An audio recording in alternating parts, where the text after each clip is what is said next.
Um, this week, as I said, we're going to look at word processing, and this is going to take us for a while, probably 2 weeks or so, handling this. But you should also remember that our test is coming close, so uh, be prepared for the test too. Okay, so word processing. The objective of this lecture is major to help us understand word processing applications and why are very important and why we need to learn these applications for day-to-day work. You realize that you require best skills for job placements, and every time they advertise, they always put computer skills, but also document processing skills or Word and Excel. So that's Office applications. If you have skills in those applications, it is always an added advantage, and it is now becoming a requirement as we go by. So word processing applications are used more often by more people every day than any other type of computer application that you know of. So literally on a daily basis, hundreds of thousands of people around the world are somehow, somewhere using a word processing application. So the basic skills used in word processing programs are also used in one or the other in uh, most kinds of other softwares that we have. So word processing programs are used to create text documents, and they are also designed to make it as easy as possible for one to create a document he or may want, or to make it appear in a desired way. So most modern word processing applications share a common approach. So whether you're using uh, Office applications on Windows or Office applications on Linux, or if you're using Office applications on Mac or any other platform, they share a common approach of word processing. So our learning objectives this week, we hope by the end of the week you should be able to recognize the different parts of the word application interface and what literally they are used for. Also, you'll be able to know how to reduce a window, enlarge it, resize it, and probably close it. Okay, so you also learn how to switch document views. You need to come to different document views, enter text, save your work in a specified location with a given file with some security options which you can add on. You can also be able to retrieve previously saved documents and use them, and be able to create new documents,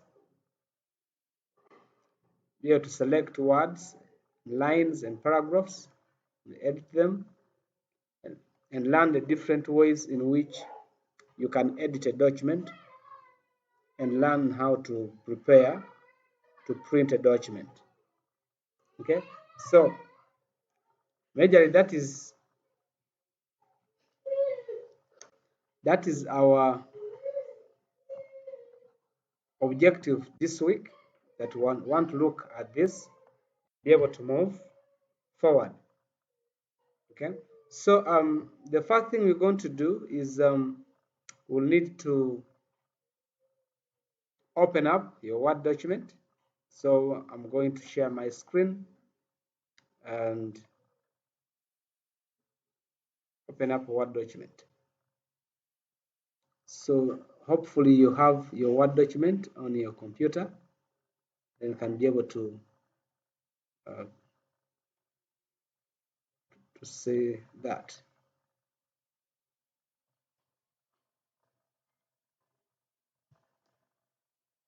So what about those who are using phone? Those that are using phone, for now, I think you may be able to uh, just follow me.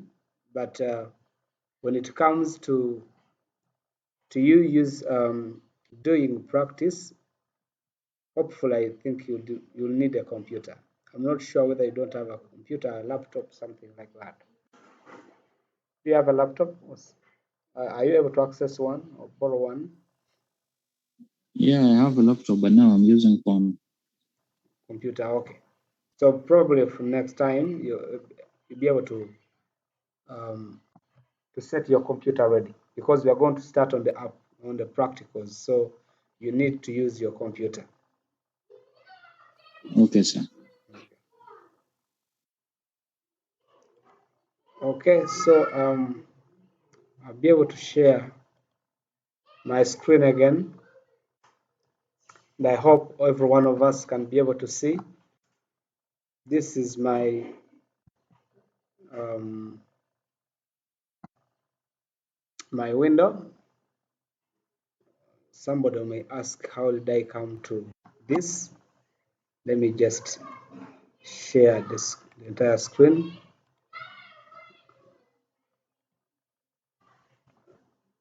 So when I share the entire screen, let me just close this and then close this. Okay, minimize this and have a clear screen. Okay, so I'll just go to either here uh, in the search bar and I'm able to search for the document. But when I click here, I can have the top applications that I often use. So these are applications, some of the applications you often use are displayed here. So you can be able to select from there. But in the event that you don't see your application here after clicking on the search bar, if you put your cursor in the search bar and you're not able to see this, then you just need to search, type the word. So you'll be able to see to get a search and then the document will come and can be able to open. Okay, that's another way for you to be able to open a Word document. Another way is that you can just go to the start menu just at the left bottom corner, and here what you're going to do is to click on this icon, which is a Windows icon, Windows start bar. You click on that and you're able to scroll through. But sometimes you have a line up here. There are recently added applications you can be able to use, but also there's a productivity. I'm using Windows 10, and I hope now other people are using Windows 8, but the most common now is Windows 10. But also Windows 11 is out, so you can be able to use Windows 11 also. So I can be able to start and then I'm able to browse through all the files that I will need. So it is important for us to understand, first of all, the desktop environment. Before you can be able to work with your document, then you get familiar with the desktop environment. And this is what we can call our desktop. My desktop is a bit crowded, but I have my files here on the desktop.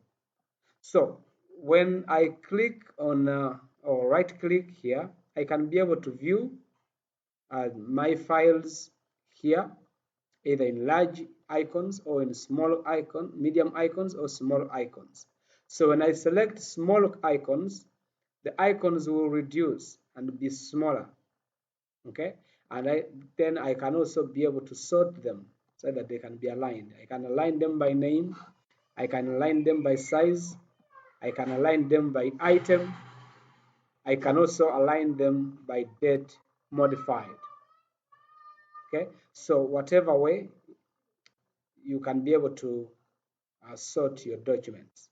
So if I sort them by document type, I'll be able to have the files by their type sorted in that order. Okay, so can be able to sort them maybe by date modified or by size. Then you can be able to get them in that format because you are sorting them by size. You can also be able to sort them by name. So you would want to follow the naming of the files, can be able to sort them in that way. So I can also be able to view in large icons. Whenever you have maybe issues with your site, you can be able to increase the icon and I'll be able to see that's the large icon on screen there. So you can also be able to take back to the medium. So you can be able to view medium and be able to set that. Okay, if my screen is literally giving me a little hardship, what I'm going to do, yes,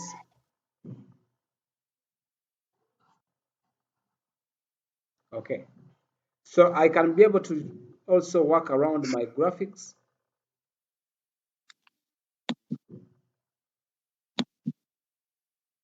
Okay, I'll need to check my resolution. So when I come to graphic properties, I can be able to check the graphics of my computer.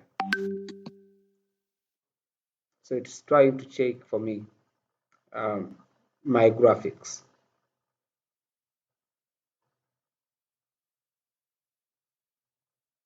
Okay, so I'm able to customize my graphics setting here to enhance the visual experience. Checking on this, I can check on the display. If I have more than one that is displaying, you're connecting probably a projector to your laptop or to your computer, you're able to check here how many that are being connected. For now, I think I have only one. So if I clicked on this, I'm able to just see the details here. So my details here show that my current setting, the profile is here given, and I can be able to check the colors, can be able to check the multiple displays that I may be having, and then I can set the audio settings. So you can select the display here that you may be having. So if you have more than one, you can be able to select here, and then you can check the basic settings of your display device, but also you can be able to set the advanced settings here. Okay, but this is not displaying now because I don't have any advanced device that I would want to add. So when I go back to the basic settings, by default it has set my resolution to 1366 by 768, but you can also have lower. When I select lower, that means you're squeezing your screen. Okay, so when I select that, that's the smallest, and then you can select the 1024 by 768. Okay, so 1024 by 768, and then you have 1366 by. So this is a resolution that you can work with. Okay, So when you select the lowest resolution and you try to apply,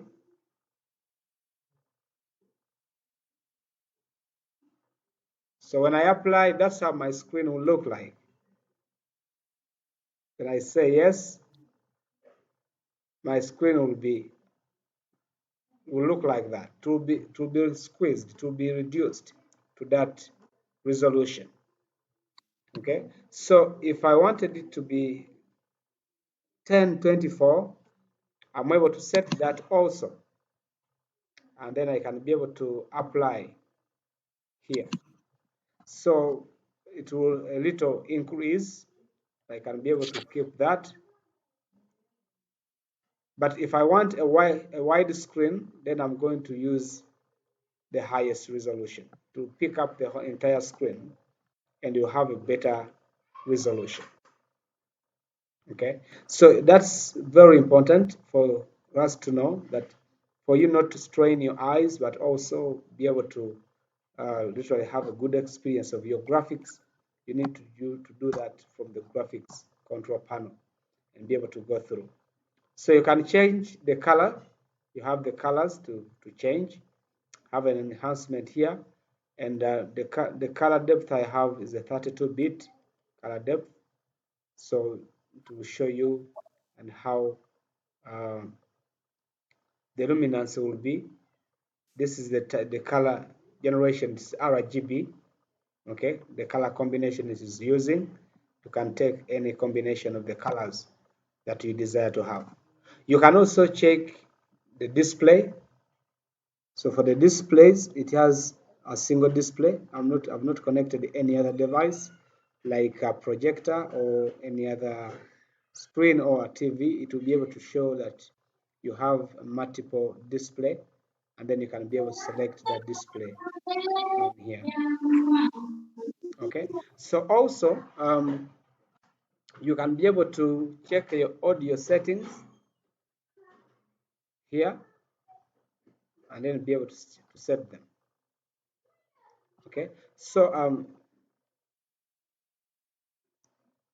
that is on the graphic properties, but still on the graphic properties, you can be able to change the resolution right from here without going where I've shown you.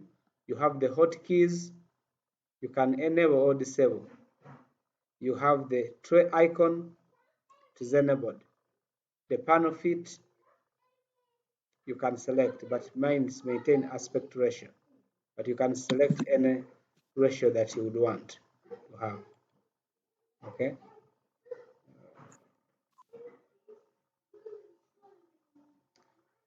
And then the resolution, rotation, you can rotate your screen.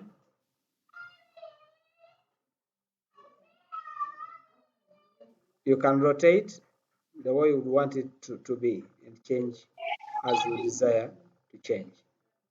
But you can also see your display settings down here. You can just select this, then to take you to the settings. And here you're able to see to reduce the brightness. Mine is too much bright, so I can be able to reduce the brightness to the ones I want. Or if you are able to see on your screen, there is a button that has a mon.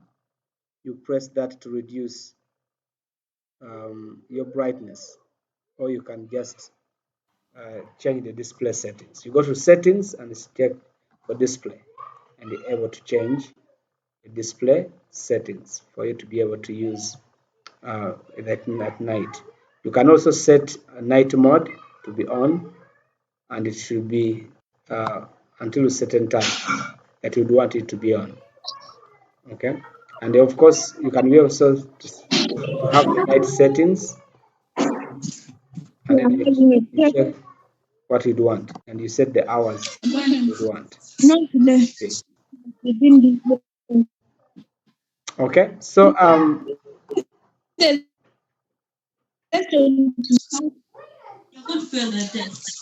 There's Google. I will check with someone's attention. Someone is making That's going to be objective. Brenda, mute. Okay, so you can also scale. You can be able to do a scale, the size of the text, the apps and other items that you'd want. You can be able to look at the size you want, but always 100% is recommended. You can change any size that you want, and they will increase. Okay, they will increase the font size of that, but 100% is always good. And then we talked about multiple displays. If you're connecting a device that is wireless, then you can be able to check and connect a wireless device here. Then you can go through the process of connecting a wireless device. Some of your phones can be able to be shared. For instance, if you're watching TV and your TV is a smartphone, is a smart TV, and you're watching from your phone, or you're watching a movie and you want to watch that on widescreen, you can be able to share that screen of the TV so that you can be able to project what you are watching on your TV, on your phone, on a TV. Okay. So you can also be able to detect. This is for older devices, might not always connect automatically, so you need to select detect so that it can be detected. You have the graphics settings, which we talked about earlier. You can be able to check your graphics settings and be able to work around that. Why are we going through this? That if you have your computer, you literally don't need these basic things to always to take to the IT profession. Let the IT professional do the hard things. Okay, but the basic things you should be able to handle them yourself. So we're getting the basic knowledge of using our computer. You can be able to check your sound and troubleshoot. If you're using a computer and it is not working, then you must be able to check your sound and be able to communicate very clearly with your computer, and then be able to manage other sound devices here. It will always be here. So you have a microphone here, and then you have other output devices here. You're connecting, and then the output devices, and these are other devices like from a mixer. You're connecting your laptop, or you're trying to record from a mixer or any other sound device, then you can be able to detect from right here. Okay. And of course, there are notifications. The number of notifications there. Okay, there's focus assistance here. Can be able to go through the focus assistance where we want to choose which notification you would like to see, and here, so you can stay focused. You can mute all of them that you don't want to hear, then you can only allow those that you would want to hear. Okay, so the rest will go straight to Action Center, where you can be able to see them anytime. So you can be able to select that, and the rest will go to the Action Center. You can check them whenever you want to see them. Okay, so it is also important because when you're working on your computer, every time you have this notification, you have that notification, you have this notification, you need to always deal with those notifications so that you can be able to effectively focus and work. Okay, so you can also set the times you'd want your computer to the power to be on and when to sleep. So you can set the power, say I want it every 10 minutes. When I'm not using it, it should sleep. So you just select here. So this helps you not to waste your battery and to minimize the working time of your computer. So you'll be able to select any time. If you are not using your computer for that time, then it should be able to go to a sleep mode. Okay, so it's always important to set this so that your battery is not wasted when you're not on your computer working. So the computer automatically will take itself in the sleep mode, and that's very, very important for us to be able to do. So I can set mine that every time I'm not using my computer for the last for 10 minutes, it should go off. That's when it is using the battery. Okay, but when it is plugged in the power, maybe I would want it every time it takes 15 minutes. Okay, that means I've set that every after 10 minutes on battery it will go off if I'm not using it. If 15 minutes on power, it will go off. Okay, but in the sleep mode, every time you would want your computer to sleep, you would want it to sleep after how long? I had set mine to sleep after 5 hours because I always do a lot of upload and download. So I would want my screen to be awake, okay, when I'm doing that. So I can leave my computer on and then go and do whatever I want to do because I'm uploading some work. I'm uploading a video on YouTube and it's going to take some time. I don't need to sit there every time to awake the screen. So I just set the screen to be awake for a number of hours that I would want it to be. Of course, the maximum is never. Never, it will never sleep. That means it is always awake. Okay, so you can always set that, and it is always important. Then you can also be able to check when you have logged into power. You can also set that. Okay, so you can also check the battery life. How is your battery working?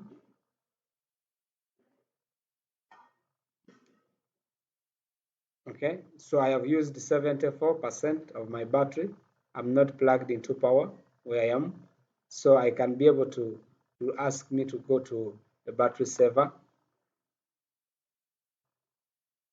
So I can be able to take it to the battery saver and be able to save the battery every time it goes at 20%. So whenever it will come up to 20%, the battery saver will automatically run and take some activities and notifications in the background and then stop some background activities that have been running. Okay, and then of course the battery usage, I would want it 24 hours to be used, and you can see the most common applications that I've been using on my computer and the amount of battery they have been consuming. You can see that Zoom takes the lead. Then I have another one called Active Presenter, which is an e-learning authorizing software. Then we have Chrome and many others that are open. Okay, that's the usage, power usage. So you can realize which one is taking a lot of power, and you can stop that application from running in the background. So it is always very important for you to know that. Okay, for instance, if I don't want that, I can be able to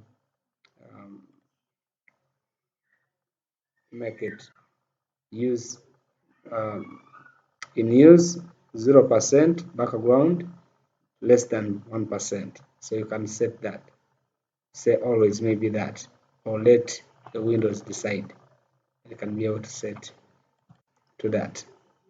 Okay, and then you can look at your storage on your computer. My files, how they are stored on the computer. The storage sense can automatically free up space by getting rid of files you don't need. Like temporary files you have downloaded and you have temporary files on your computer, you can just get rid of those temporary files. And content in your recycle bin can just be taken away in that. So you can see that I have used much. I have about 394 GB of my C, and about 277 has been used. So I have about 117 GB that are free on this. So I have temporary files running up 26 GB. You can realize that's too big storage, and these are temporary files. They're not doing anything. So you can be able to remove these temporary files from your file. Okay, so taking up all this, which is too big. Okay, so you can be able to look at if you have a tablet connected. I don't have any connected, and then you can be able to look at multitasking. You want projecting to this PC, so you can be able to get the details where you project your Windows phone or PC to this screen. So you can be able to project other screens to this screen, as I told you earlier. You can be able to get pairing, and they can be able to pair that. Okay. You have shared experiences and remote desktop. Okay, this is for advanced IT, for accessing remote computers using this. So that is our starting of working with our computer. So when we go back to our desktop, whenever you're going to buy your computer, it's always important for you to know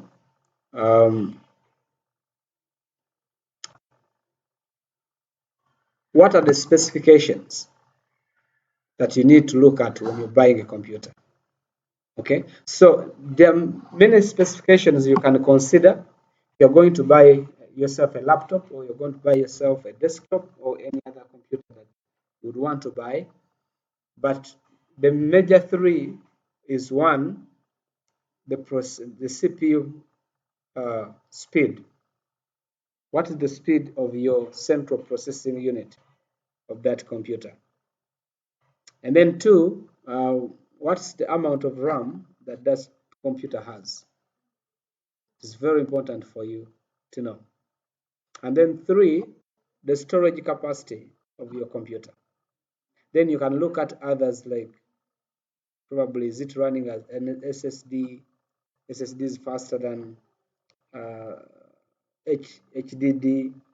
Oh, no, SSD is a new technology of storage devices that they act as storage devices, but also they can serve as somehow RAM, so you can quicken the speed of your computer. Okay, so what you need to do to see the amount of RAM and the speed of your CPU, you just come to the search bar and type this. So when you type this, you bring up this PC, so you can be able to right click on this icon and select properties. So once you select properties,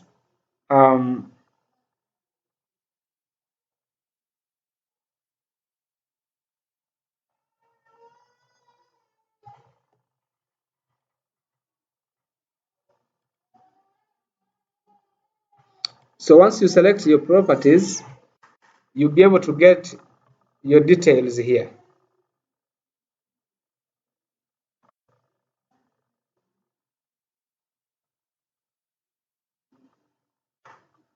So you'll be able to see your device specification, and then you have the device name, the processor. My processor is Core i7, so this is an i7. That means it has 7 compartments, and each is running at 2.6 gigahertz. So 2.6 times 7, that's how fast this computer is. That's how fast this computer is. So it is important to see the speed of the computer, because if you buy a new laptop or a new computer and the processor speed is small, even if you increase the amount of RAM or you increase the hard disk space, you will not change much in terms of speed. So, but once your processor is fast, then you can be able to increase RAM and also increase the storage of that computer. So it is important for you to look at the processor. And Excuse me, sir. Yes, please. Is it possible to increase the processor speed? It is not possible, because that is now determined by the manufacturer. Okay. Yes, you can increase the RAM here. I'm going to explain shortly about this, but you can't increase this because this is determined by the manufacturer. So whenever you're going to buy yourself a good computer, of course, the higher the speed, the more expensive it will be. The lower the speed, the more cheap it will be, because it will be running very slowly. So if you're going to buy yourself a computer, please endeavor to check the processor speed. This determines the speed of your computer, but also the amount of RAM. If you have a good processor and you have small RAM, say you have 2 GB on an i7 or an i9, you have 4 GB on an i9, you're actually wasting your computer. The speed will be so small. So you can increase the speed by increasing the amount of RAM. And this RAM comes, the chips come in the form, let me see if I can be able to get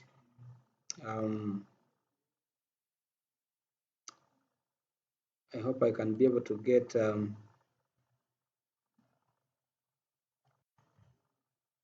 example with disk that shows RAM. Let me see.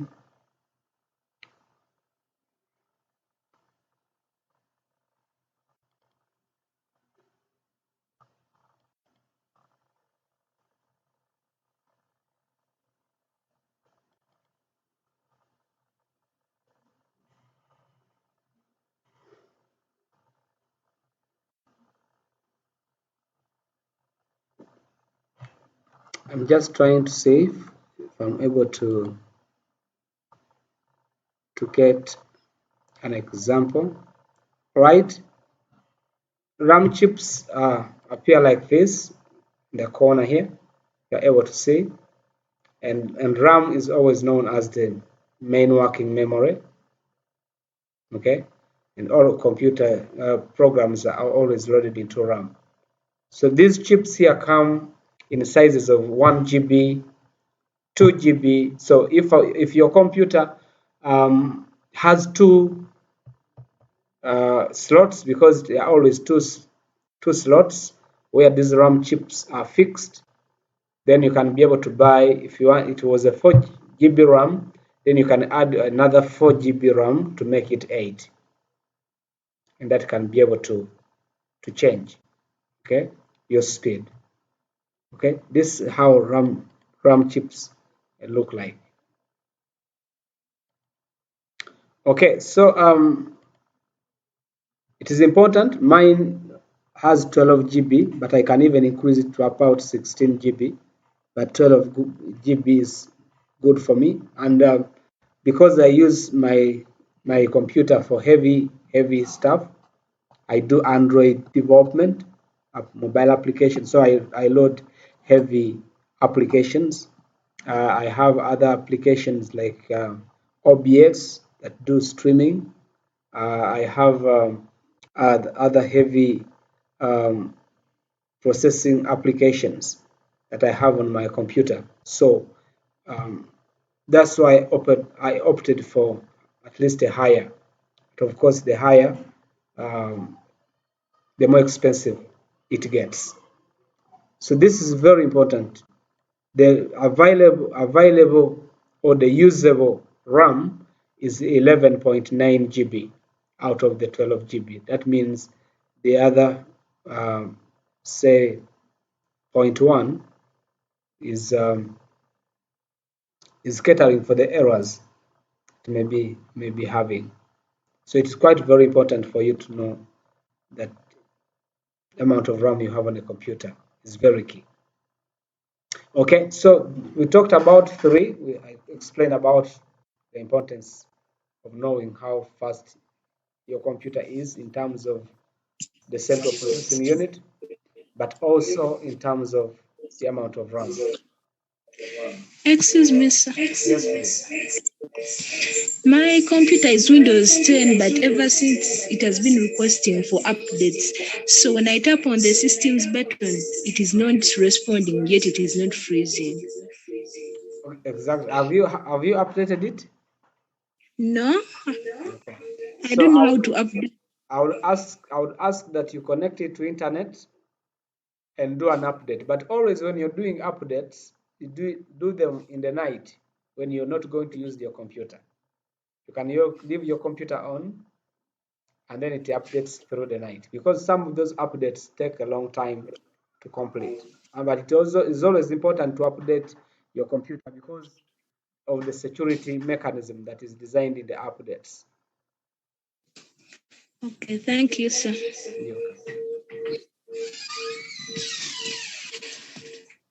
So my computer is running an operating system that is a 64-bit, but there are others that run 32-bit operating system.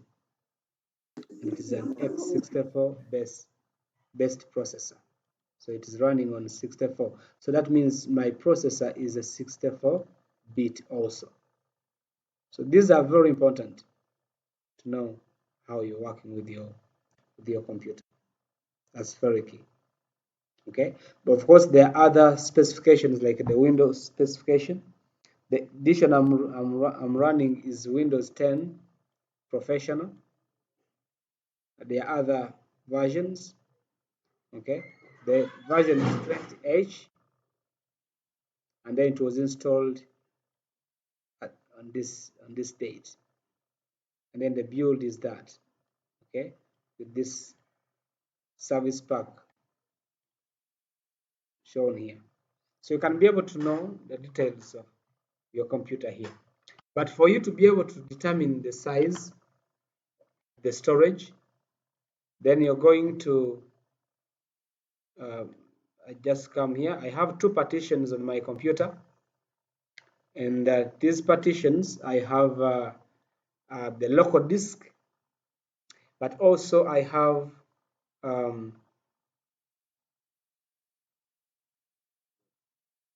disk D.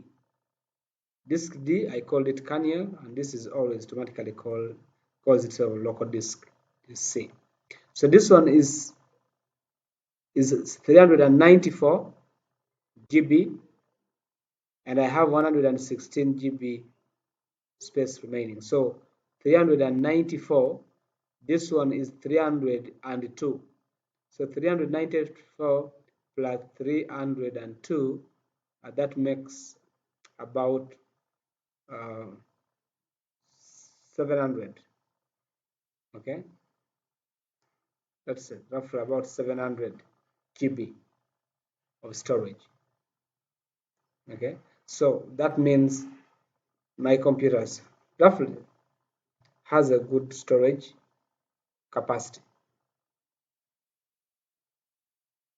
Okay, so having known that, learning that, then you're able to work with your PC. So So for you to work with your PC, you can be able to create folders, you can be able to work with files, and a lot more things that you can be able to do. Okay, so when we look at Windows application, because that's want to look at that this week. Let's just get an introduction to that. Said you come to this, then you select word processor, and they'll open a new. But of course, the recently opened files, they always show up. I'm using Word 2019. I think the current one is 2021. Okay, can be able to get that here. Then be able to select the blank document. And the blank document, this is what we call a Word document. And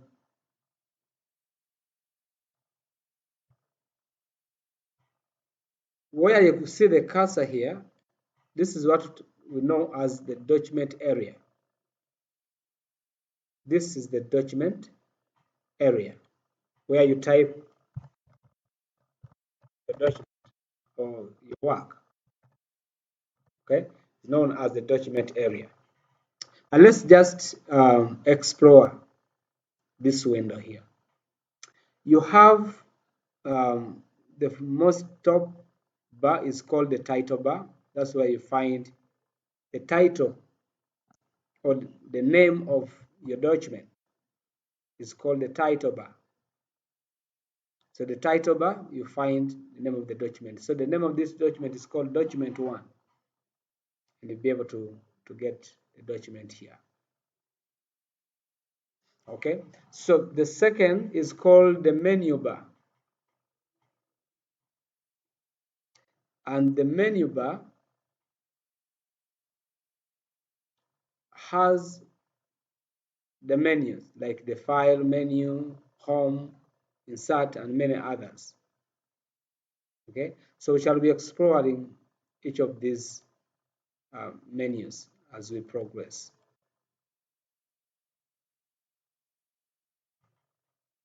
So this bar here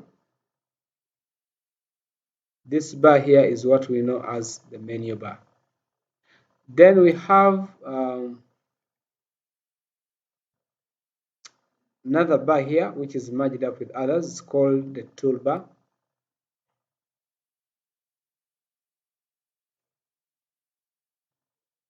The toolbar can be able to find here certain tools for you to use. Okay, it's known as toolbar, and you can find some shortcuts, the tools that you can be able to use in your Word document. So we have the scroll bar, we have the vertical scroll bar here.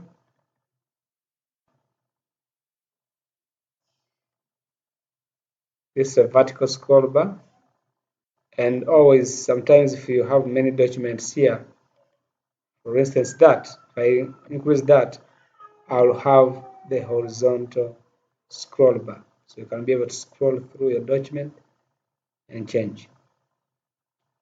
But also you can be able to zoom in your document and zoom out. Okay, so you just, if you realize that you don't want to scroll, what you do, you just come and change the zoom here. You can zoom in, and then you can be able to increase your zoom, and you have your document set up like that. Then we have the horizontal ruler. This is to enable you position the paragraphs very well. Okay, so we have the horizontal ruler here, and we have the vertical ruler here. So you can be able to look at that so keenly. Down here we have the status bar. This shows us the status of the document. So we have page 1 of 1, and we have two words. So just taken this as a word and this as a word. So we have two words here. So this will show our status. And it can be also, you can also look at the status of your document. Either it is the print layout or it is in the read mode. The reading mode, it will be in that format and be able to read the document in that reading mode. You can take it back to the print layout or the print mode, which will help you to see how your document will appear on hard paper when you print. You can also be able to see the web layout.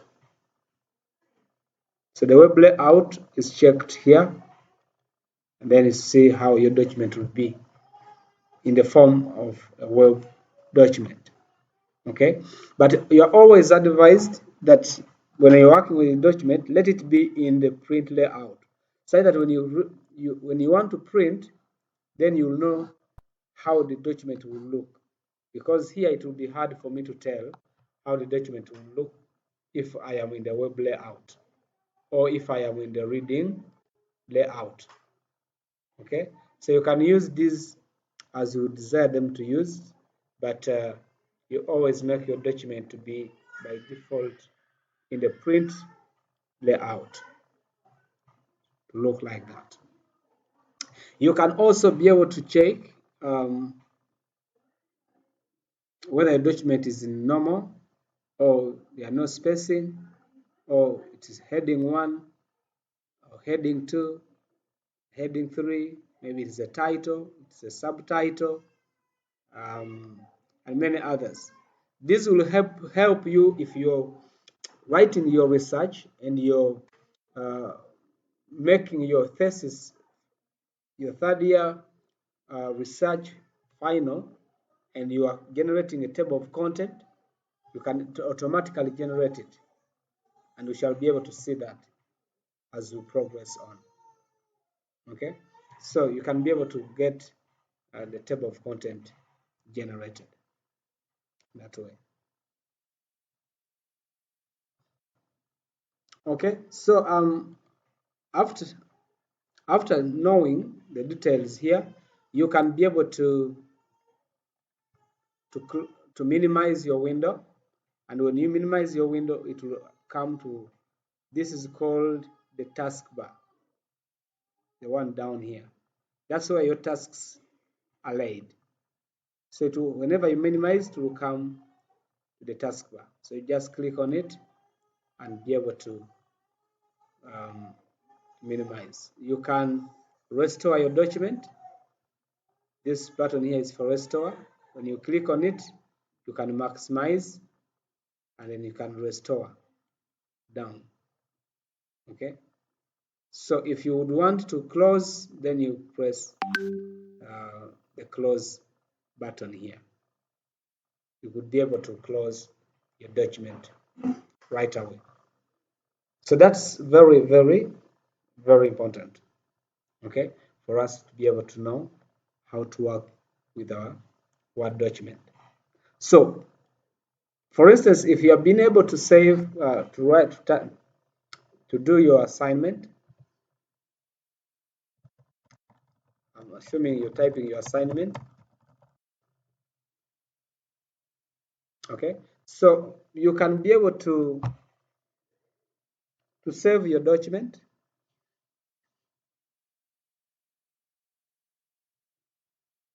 and it is always important for you to be able to save your document properly.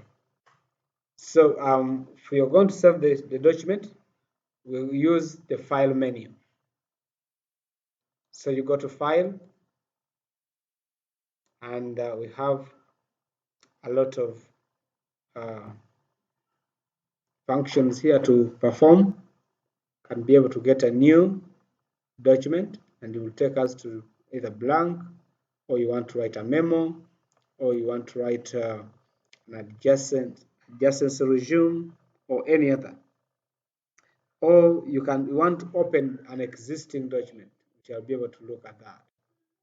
You want to save and save as. So what is the difference between save and save as? Who can tell us? Can someone tell us what is the difference between these two, save and save as? Let me try. Yes. I think save is to just save, and save as is to save with the title. The title of you put the title of the file. Okay, so that's right. That's right, David. When you're saving to the existing document. If you're doing your work already and you have saved your file, you're giving it a name. If you're continuing to add any other information, you don't need to save as. You just save, because save will just save to the existing document. But save as helps you to give your document a name, okay, and then be able to save it on your computer. So we're going to have our document.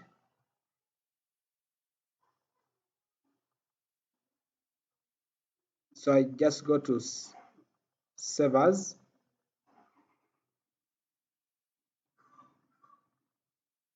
Then when I select save as, it is able to bring me,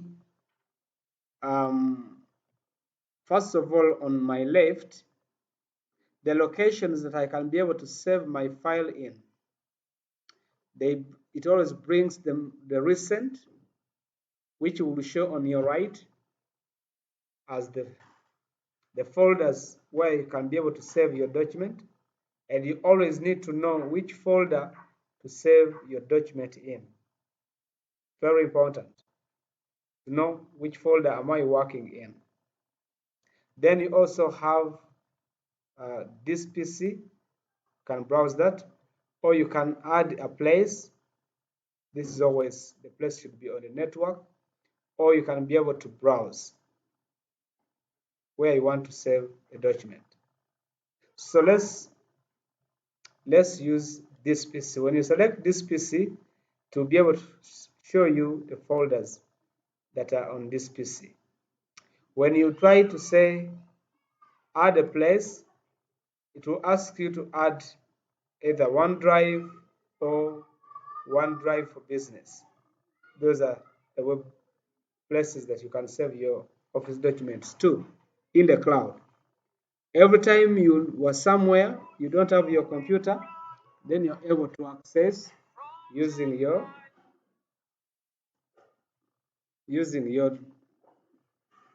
cloud document. Okay, so the third is you browse.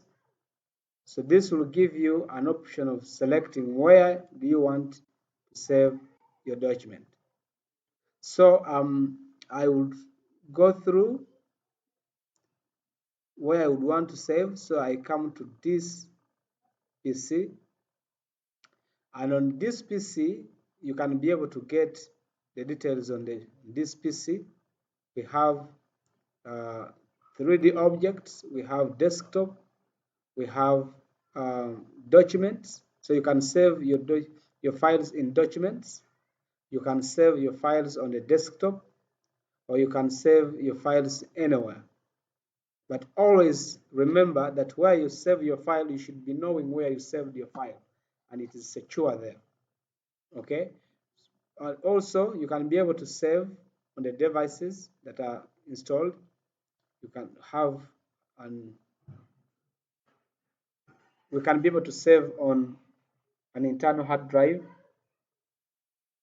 which you have, because I have, or you have a flash, you can just insert a flash and to be shown here. You can be able to save on that. So let me select D, and on D I'll select academics, and then academics I'll select basic computing, and probably in basic computing I'll also select another folder called basic computing. So in there I can be able to save a document, and I'm going to call the name of this file. I'm going to call it Word demo. But the types of this file, I can give it any type that I want. I can give it a Word document. Okay, so when I set it as a Word document, it will be opened with that file extension, that is word demo.docs, DOCX. Okay, that means if I save that, then if I save as Word macro enabled document, it is going to support macros. Okay, macros also provide a form of security into your document, so they're always also important to be enabled. If you save it as Word 97 to 2003 document, that will come as Word doc. Then you have Word template and many others. Okay, so you can select any here that you would want to have your document saved in. So I would want it to be a Word document. So after selecting the type,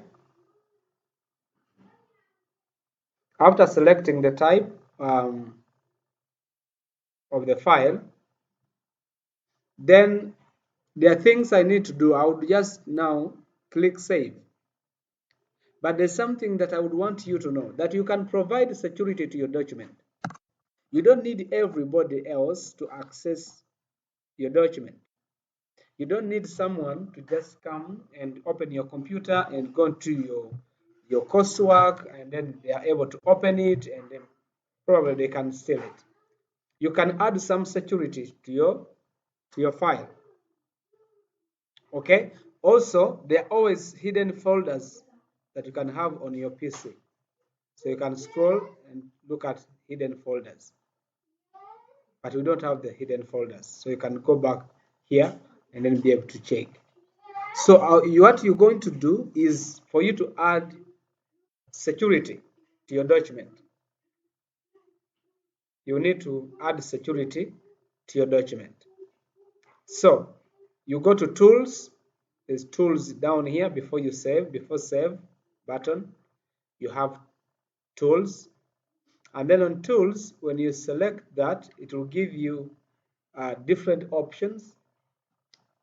One of the options is for you to map a network drive. There might be a network drive that you are trying to map and store information there, or you need the save options. When you select save options, they will show you the save options that you may have. File is in the format of .star.docs. Okay, it's a string, and it gives you a lot of details. Okay, where your document is going to be saved, and how you're going to open it, where the details of that document are. Okay, so but we would want to add a password. But before we add a password, you can also be able to check the web options. So in the web options, you can be able to look whether you want this document to be opened with the Microsoft Internet Explorer, or do you want any other version. So you can select the versions there, and then the options you have. Do you want to allow PNG files as graphic format, disable features, rely on CSS for formatting, for font formatting, rely on VML. These are details that you don't need to know right now. Then the files, you want to organize supporting files in the folder, use long file names whenever possible, or update links on save. So when you come to these files, it can be able to help you to find file names and locations, where you can organize supporting files in a folder. You can also be able to use long file names whenever you want that to be, or update links on save. So once you select this, then that means that every time you are writing a document and you have a link there, it will be automatically updated. Then many other details that you can be able to have. The screen size, and of course the pixel per inch is that. Then you have the encoding style. So it's Western European, which is Windows based, but also you have other ASCII, which is American. You have the Unicode, Big Indian, and then you have the UTF-8. Okay, so you can use Western European Windows, that one, and you can be able to set that. Or if you have fonts, you can select the fonts that you want to have. Okay, that is in the web options on the tools that you may be able to add to your file. But let's look at saving. Of course, let's one more time look at compressing pictures. So you can be able to compress a picture, and then you can delete cropped areas of the picture selected, and then you can set the resolution. Okay, you can set the resolution of the picture. Do you want it to be a web picture to take that size? Do you want to attach it to the email? Then it should be compressed to that size. Do you want to use a default resolution? To select the default resolution. Do you want to have a high fidelity which preserves the quality of the original picture? Then it will take in that. Do you want to have an HD or a high definition, which is 330 ppi with good quality for high definition displays? Then you can select any of these. These are important when you're saving a file that has graphics, that you may not lose the quality of the graphics that you intend to send or to share or to store on your computer. Okay, so we can be able to now look at saving our file with a password. So just come to tools and select general options. So when you come to general options, you'll be able on the general options tab, there's file encryption options for this document, and they ask you for a password to open your file. So you can put the password to open. Probably it should always be secret. Okay, and then password to open. If somebody succeeds in getting your password to open, then you should give another password if they would want to modify. Once you set these two, you need to remember the password. Otherwise, you may not be able to use your document if you fail to get the password. So you'll be able to get password to modify. Okay, and then you can be able to select read only recommended, and then you say protect document. So the document will be protected. Okay, document will be protected.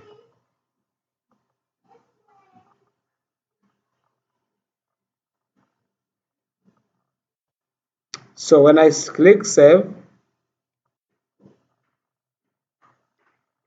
and I close this file, I should be able to remember where my file was saved for me to be able to open the file. So I will go to my computer and I select this PC, I come to this drive, I go to this folder, academics, then I shall come down to basic computing folder. I have another folder called basic computing, and I have my document here. So I open the document, and my document will open.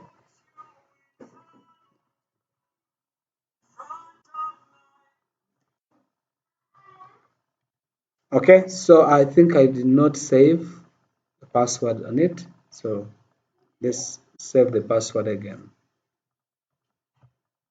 because we want to save with a password.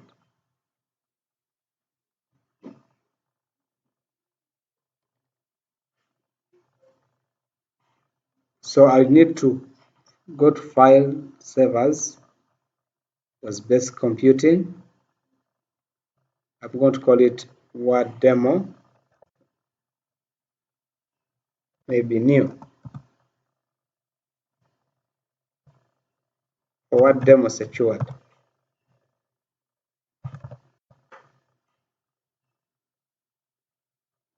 So I come back here, I come to General Options, I put in my password, and I put in password to modify, and then I can be able to select OK. So it will ask me to re-enter password to open. I need to be able to remember my password to open. I click OK. And then it will ask me again to re-enter password to modify. I will say OK. And then I can be able to save my document. Say OK, then save. So after saving my document, then I'm able to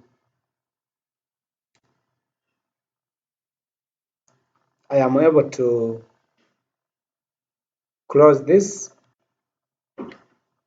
and then I come here and I open this document. So once I open the document here, before it opens, it will ask me to open the file. For me to be able to open that file, I need to put the password.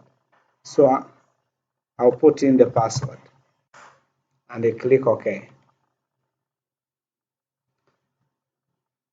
Okay, so after setting up that, then you can be able, it asks you again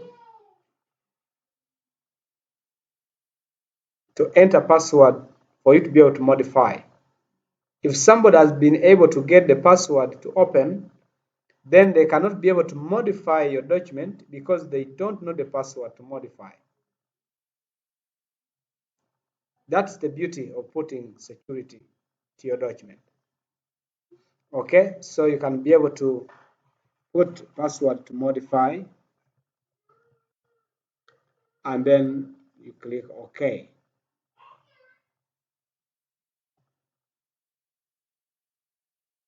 Okay, so then you are able to read or to have your file. But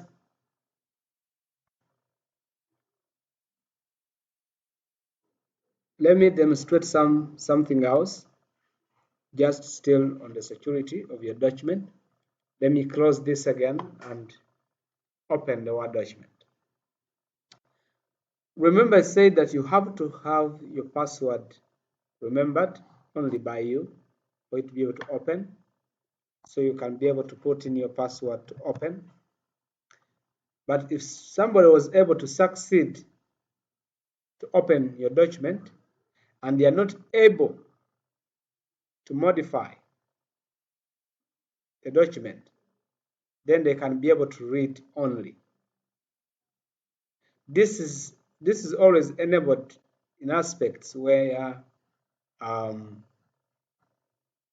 probably you are in HR, you're working in HR, and you're sending people's pay slips electronic, so that a person may not be able to open it and modify, but they can only read. So you just select read only.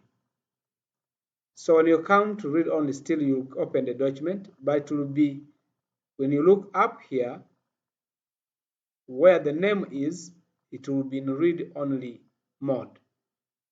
That means if I tried to type, this can't be accepted to be saved because it will be asking you to save it as another document.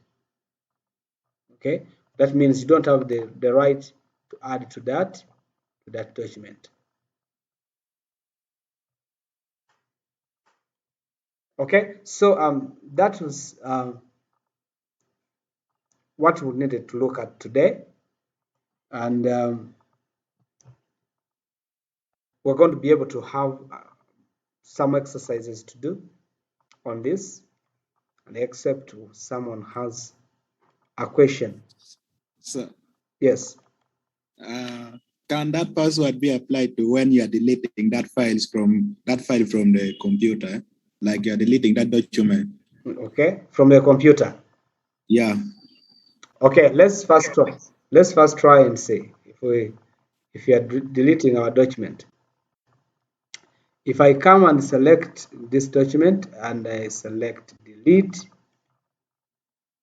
it will be deleted, because when you're deleting that file, you are actually not into the file. You have not opened the file. Okay, so if somebody has been able to access the computer, then they have the rights of that user. So I have the rights as I log in to this computer. My rights are given to this user here called Ronald Sejuko. So the rights that I have on the computer determines whether I am able to modify documents or not able to modify documents. So even when I have put a password on the document, I can accidentally delete it and to be deleted. Okay. Okay. Yeah, but of course you can be able to recover it from the recycle bin before you empty the recycle bin. Is that okay? It's okay. Okay. Is there another question?